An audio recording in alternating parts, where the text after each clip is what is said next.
আপনারা দেখছেন globe TV, সবার পাশে সবার সাথে। গ্লোব নিউজ নিয়ে এখন আমি সুপর্ণা রয়েছি আপনাদের সঙ্গে। এক নজরে দেখে নেব আজকের বিশেষ বিশেষ খবর। সহায়তা ক্যাম্পের সূচনা, হনুমান ভক্তদের শোভাযাত্রা, সম্পন্ন হলো সব্যসাচী ক্লাবের খুঁটি পুজো, বৃষ্টিকে উপেক্ষা করে বাইক মিছিল, সীমান্তে জারি রেড অ্যালার্ট।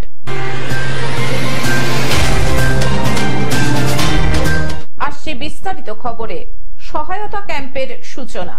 21শে জুলাই ধর্মতলার শহীদ দিবসের সমাবেশের জন্য প্রতি বছরের মতো এবছরও তৃণমূলের কর্মী সমর্থকদের কোন রকম পথ দুর্ঘটনা বা চিকিৎসাজনিত সমস্যার সমাধানের জন্য হুগলির সিঙ্গুর রতনপুর ব্রিজের তলায় সহায়তা ক্যাম্পের সূচনা করেন রাজ্যের মন্ত্রী বেচারাম মান্না এবং হরিপালের বিধায়ক ডক্টর করবি মান্না সহ অন্যান্য বিশিষ্ট ব্যক্তিবর্গ। এই সহায়তা ক্যাম্পে আপৎকালীন ব্যবস্থা হিসেবে ডাক্তারবাবু, অ্যাম্বুলেন্স, প্রয়োজনীয় ওষুধ, ক্রেন, পানীয় জল এবং স্বেচ্ছাসেবকেরও ব্যবস্থা ছিল। সহায়তা কেন্দ্র প্রতি বছরই 21শে জুলাইকে সামনে রেখে দুর্গাপুর এক্সপ্রেস ওপর একটা ক্যাম্প করি। যে ক্যাম্পে আমাদের অ্যাম্বুলেন্স, পানীয় জল, চা, মেডিকেল টিমও আছে এবং আমাদের স্বেচ্ছাসেবকরা রয়েছে, ভলেন্টিয়াররা সকলেই রয়েছে, যাতে বিশেষ করে দূরবর্তী জেলাগুলো সকলেই সন্ধ্যার পর রওনা হয় ভোর পর্যন্ত এবং কালকে দিনের বেলাও গাড়ি যায়। অতএব আমরা এই ক্যাম্প আজকে শুরু করলাম। কালকে যতক্ষণ না লাস্ট গাড়ি ফিরছে ততক্ষণ পর্যন্ত এই ক্যাম্প করব। এবং সুবিধার মধ্যে এখানে যেরকম পানীয় জলের ব্যবস্থা আছে, ব্রেকডাউন ভ্যান আছে, অ্যাম্বুলেন্স আছে, মেডিকেল টিম আছে এবং আমাদের স্বেচ্ছাসেবকরা রয়েছে সকলে। এবং যারা 21শে জুলাই যায় সকলেই এখানে একবার ক্যাম্পে দাঁড়িয়ে তারা যায়, রেস্ট নিয়ে যায়। হুগলি থেকে কৌশিক ঘোষের রিপোর্ট, গ্লোব নিউজ। হনুমান ভক্তদের শোভাযাত্রা। মুর্শিদাবাদ জেলার কান্দি শহর জুড়ে হনুমান ভক্তরা শোভাযাত্রার আয়োজন করেছিল নানান বাদ্যযন্ত্র সহকারে। কান্দি শহরের লাহিড়িপাড়া এলাকায় হনুমান পুজোর আয়োজন করা হয়েছিল। হনুমান পুজোর শেষে গতকাল অর্থাৎ রবিবার হনুমান মূর্তি নিয়ে শহর পরিক্রমা করা হয়। নানান বাদ্যযন্ত্র সহকারে এই শোভাযাত্রায় অংশগ্রহণ করেছিলেন শহরের একাধিক সনাতনী ও সাধারণ মানুষ। যে মিছিলটা ছিল, মানে র্যালিটা ছিল আমাদের হনুমান পুজো নগর পরিক্রমা, সেটার মধ্যে উপস্থিত ছিল আমাদের অনেক ভক্তবৃন্দ ঠাকুরের। তারপর যে আমাদের পাড়ার মা বোনেরা, দিদিরা, সবাইকেই অসংখ্য ধন্যবাদ আমাদের এই র্যালিতে উপস্থিত থাকার জন্য।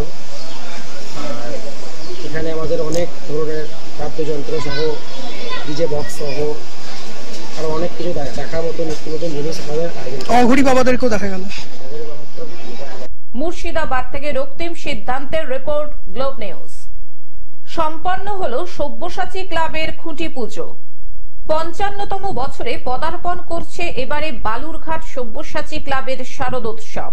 হাতে গুনে আর মাত্র 3টে মাস বাকি, আর তারপরেই উমা আসবেন তার বাপের বাড়ি। এমত অবস্থায় এখন রীতিমতো সাজো সাজো রব চারিদিকে। নীল আকাশ সঙ্গে তুলোর মতন মেঘ জানান দিচ্ছে মা আসছেন। গতকাল অর্থাৎ রবিবারের পুণ্যতিথিতে বালুরঘাট সব্যসাচী ক্লাবের 55তম শারদোৎসবের খুঁটি পুজো সম্পন্ন হলো। পুরোহিতের মন্ত্রোচ্চারণের মধ্যে দিয়ে সম্পন্ন হলো সব্যসাচী ক্লাবের খুঁটি পুজো।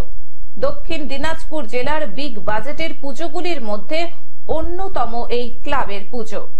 এবারে পুজোর থিম হচ্ছে অবিচ্ছেদ্য, যা রূপায়ণ করবেন শিল্পী নেপাল দাস। প্রাকৃতিক সামগ্রী দিয়ে তৈরি হবে এবারে সব্যসাচী ক্লাবের মণ্ডপ। এবারের বাজেট 5.5 লক্ষ টাকা। রীতিমতো ব্যাপক সাড়া ফেলতে চলেছে বালুরঘাটের এই সব্যসাচী ক্লাব। খুঁটি পুজো করলাম, আমাদের আজ থেকে পুজোটা মোটামুটি শুরু হলো। থিম কি রেখেছেন এবার?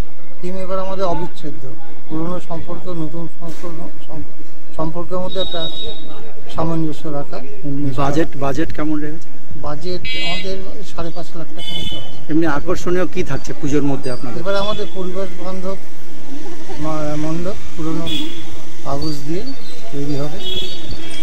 এমনি আকর্ষণীয় হিসাবে কি থাকছেন বালুরঘাটবাসীদের বা দক্ষিণ দিনাজপুরবাসীদের আসার জন্য কি রাখছেন প্যান্ডেলের মধ্যে? আর প্যান্ডেলের মধ্যে প্যান্ডেলটাই আমাদের আকর্ষণীয় জিনিস।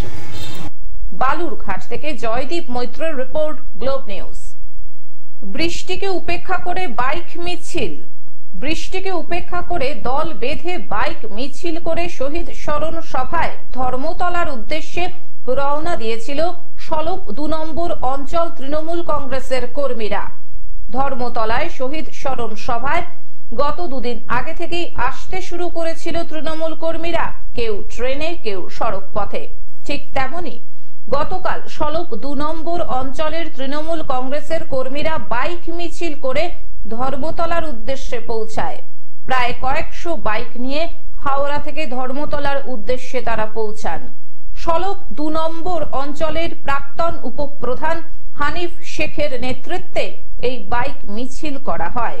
প্রথমে বলি, মাননীয় মুখ্যমন্ত্রী মমতা ব্যানার্জি, ওনার উন্নয়ন, ওনার ভালোবাসা,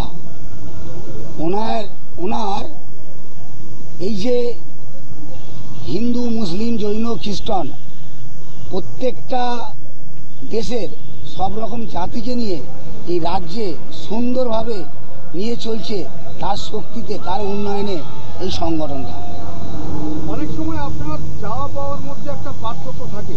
হয়তো আপনি যেভাবে কাজ করছেন, আপনি এখন বর্তমানে যে জায়গায় আছেন, হয়তো তার থেকে ভালো জায়গা আপনার। কোনো দুঃখ নেই, আমরা মাননীয় মুখ্যমন্ত্রীর সৈনিক হিসাবে মানুষের কাজ করতে পারছি, এটা অনেক বড় ব্যাপার আমাদের কাছে।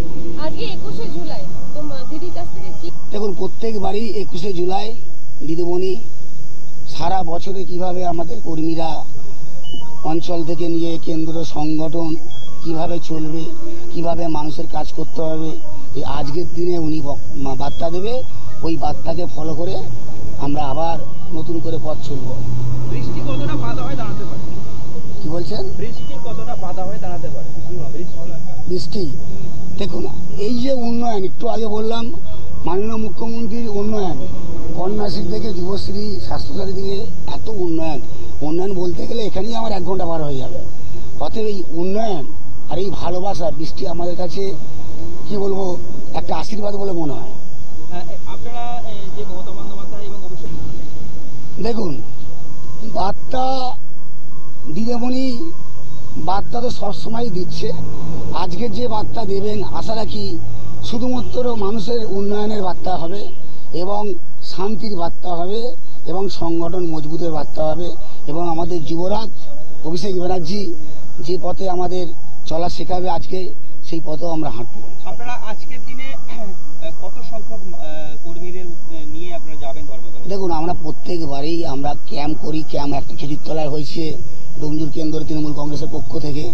আমাদের এই নিবলা হাই স্কুলের অপোজিট ফিরতি যারা ফেরে, তাদের জলের সমস্যা, অনেক সময় কোনো প্রবলেম হলো, তার জন্য ক্যাম্প ওখানে আছে। দীর্ঘদিন আমরা ক্যাম্প করি, সেই ক্যাম্প আছে। আবার এই আমাদের 300-400 উপরে প্রায় বাইক র্যালি কিছুক্ষণের মধ্যেই শুরু হবে। আমরা এখানে হাওড়ায় আমাদের জেলার নেতৃত্ব যারা আছে তাদের কাছে আমরা যাব। বাইক র্যালি করে যাবেন? হ্যাঁ, ওইখানে গিয়ে পদযাত্রা মানে পায়ে হেঁটে আমরা আবার ধর্মতলায় যাব। আপনার নাম কি? আমার নাম মোহাম্মদ হানিফ শেখ, আমি তৃণমূলের একটি কর্মী। মমতা ব্যানার্জি বারবার, দেখুন, মমতা ব্যানার্জি মুখ্যমন্ত্রী হিসাবে যেটা বলছে, শুধু ওটা বলছে তো না, বলছে প্লাস কাকরও দেখাচ্ছে। যারা দল করছে, মানে তৃণমূল কংগ্রেস সেজে দুর্নীতিতে জড়িয়ে আছে, তাদের তো একাধিকভাবে সাজা পাচ্ছে। তারা আইন তো ছাড়ছে না। দিদিমণি বার্তা আপনারা তো দেখছেন, পরিষ্কারভাবে কঠোর বার্তা দিচ্ছে। যারা দুর্নীতির মধ্যে জড়িয়ে আছে তারা দল করতেও পারবে না এবং তারা সাজা পাচ্ছে। আমার কোনো ক্ষমতা নেই, ক্ষমতা দিদিমণির ছত্রছায়ায় দুর্নীতি মুক্তি। হাওড়া থেকে অর্পণ সিংহের রিপোর্ট, গ্লোব নিউজ। সীমান্তে জারি রেড অ্যালার্ট।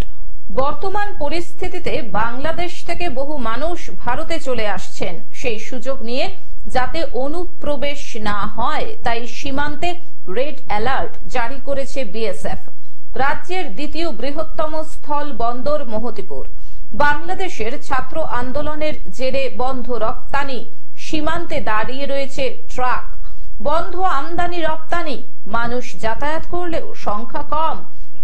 আমি বাংলাদেশ থেকে গত 16 তারিখে আসছি, এই মাসে 16 তারিখে আমি কলকাতায় গেছিলাম। কলকাতায় আমি একটু চিকিৎসার জন্যই গেছিলাম। চিকিৎসা সেরে গতকাল 20 তারিখে আমার ফিরে যাওয়ার কথা ছিল, কিন্তু বাংলাদেশের এই পরিস্থিতির কারণে আমি গতকালকে ফিরে যেতে পারিনি। আমার গেদে বর্ডার দিয়ে যাওয়ার কথা ছিল। ওই দিক দিয়ে যেহেতু কারফিউ জারি হয়ে গেছে এবং রাস্তাঘাটে ব্যাপক সহিংসতা হচ্ছে, এই কারণে আমি ওই দিক দিয়ে যেতে পারিনি। আজকে আমি এই দিক দিয়ে আসছি এবং গত 4-5 দিন থেকে আমি কোনো যোগাযোগ করতে পারছি না বাড়ির মানুষজনের সাথে।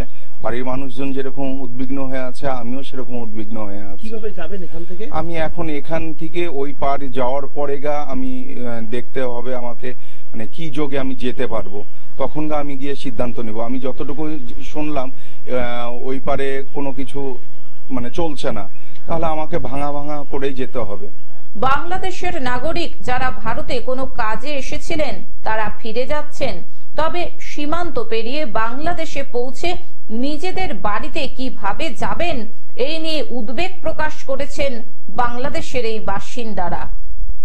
ওখানে আমি গিয়েছিলাম, আমার ওয়াইফ আছে কলকাতাতে, আমার মেয়ে আছে, জামাই আছে, ওই ক্যান্সার হয়ে গেছে, তো ক্যান্সার এটা অপারেশন, এই যে ডান দিকের আপনার ছাতিতে টেস্টিমর হয়েছিল, অপারেশন করে এখন কেমো টেমো দিছে, দিয়ে এখন সুস্থ আছে। দেশের যে পরিস্থিতি হয়ে আছে, কতটা চিন্তায় আছেন? এই চিন্তাতে থাকবি, আমরা বাড়ি কিভাবে পৌঁছবো চিন্তা করছি। মালদা থেকে অভিষেক দাসের রিপোর্ট, গ্লোব নিউজ। এখন থেকে গ্লোব টিভি দেখুন আপনার স্মার্টফোনেও। গুগল প্লে স্টোর অথবা অ্যাপল স্টোর থেকে ডাউনলোড করুন গ্লোব টিভি লাইভ অ্যাপ এবং জিও টিভি অ্যাপ। এছাড়াও জিও ফাইবারেও গ্লোব টিভি দেখুন। আজকের মতন গ্লোব নিউজ এখন এই পর্যন্তই। দেখতে থাকুন গ্লোব টিভি, সবার পাশে সবার সাথে। নমস্কার।